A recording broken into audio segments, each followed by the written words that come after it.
Hai sahabat Rumah 21, balik lagi dengan saya Cynthia di acara Intip Informasi dan Tips Membeli Properti. Aku bersama Bro D lagi nih ya. Apa kabar Bro? Sehat.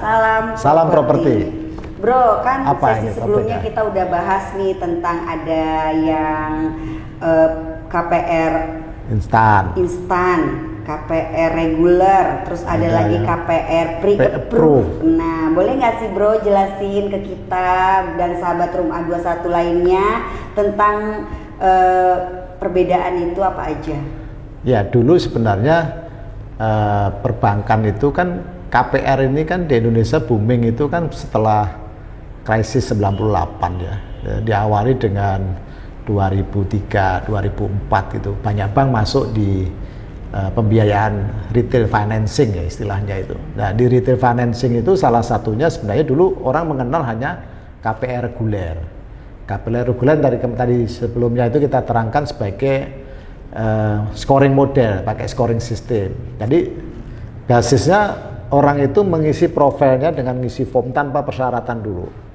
Jadi cukup KTP, nama NPWP gitu, isi formulir, diisi dengan jujur. Ada data individu, ya, data properti yang dibeli plus income.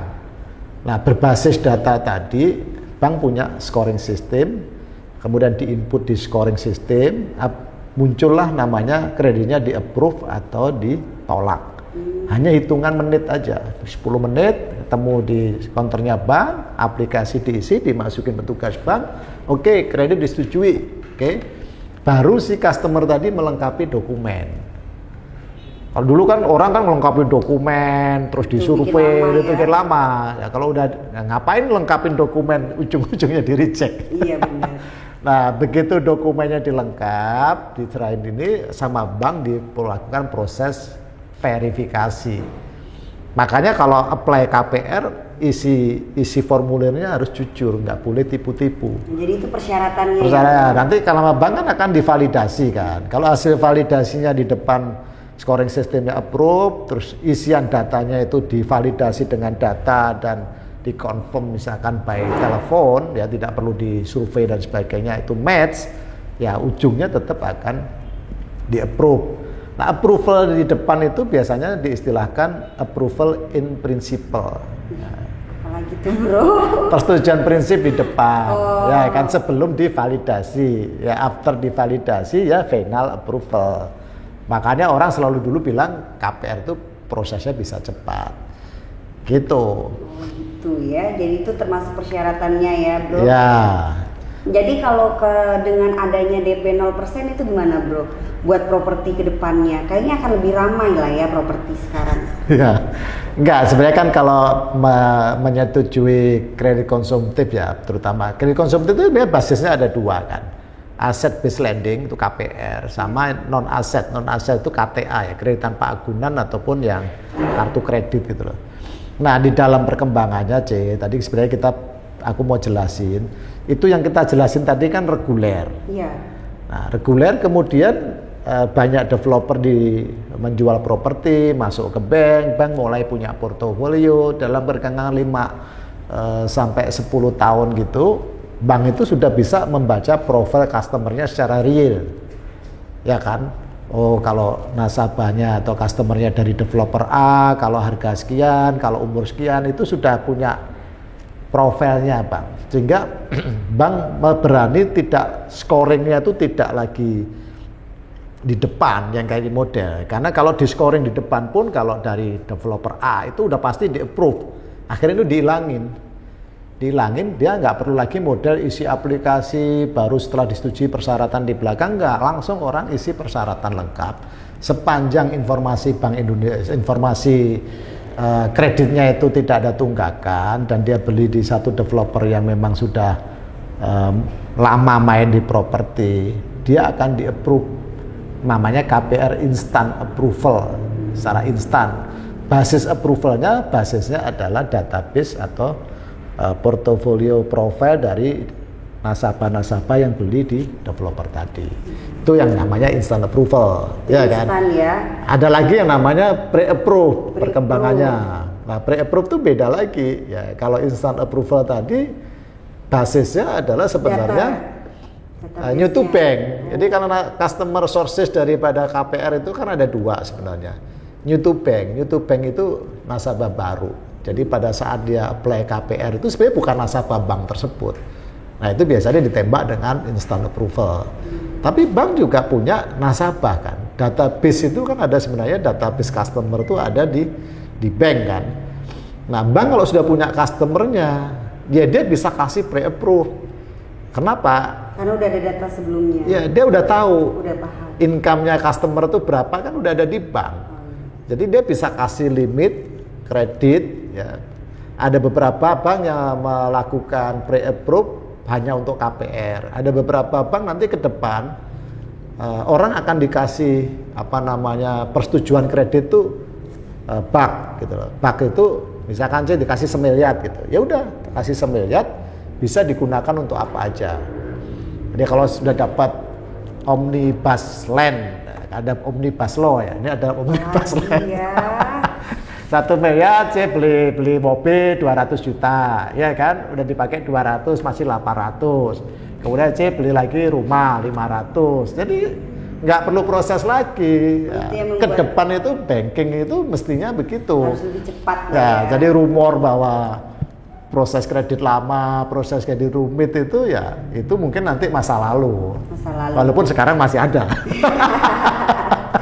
Jadi masa depan kita akan lebih gampang, lebih gampang.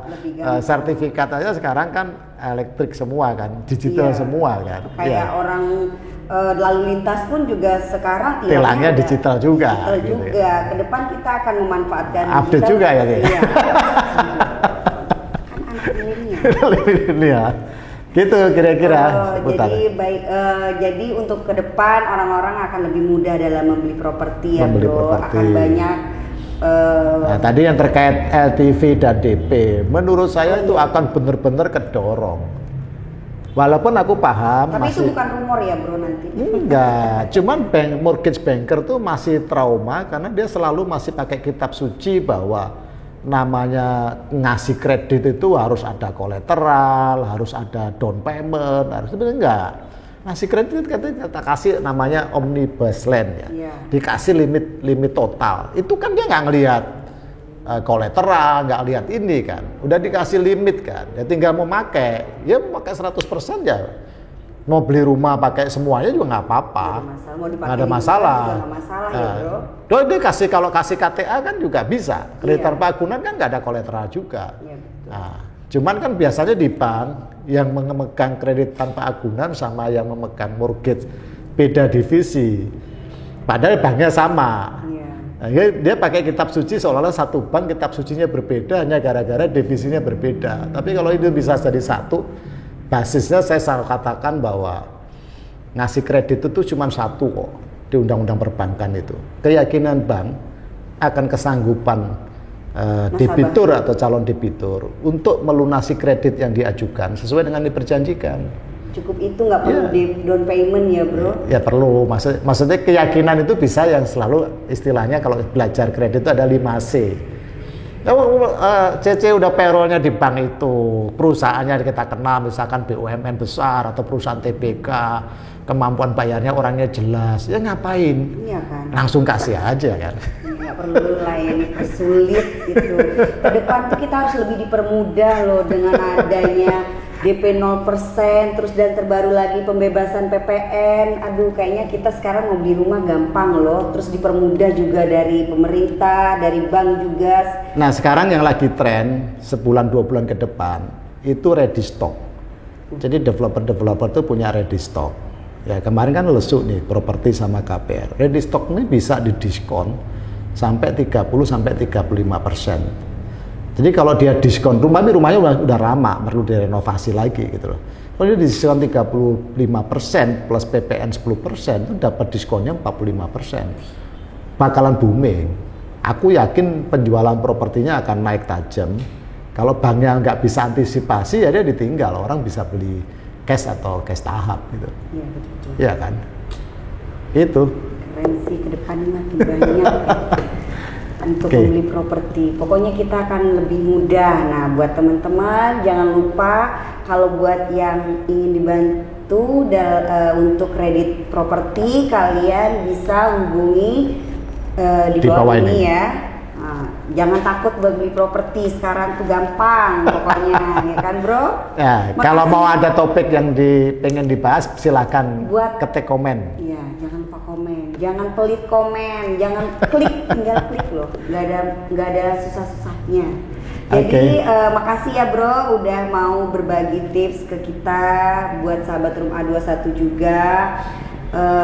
Semoga sering ketemu, banyak ilmu yang kita dapetin juga, dan makasih banyak ya bro, jangan bosan-bosan. Salam properti.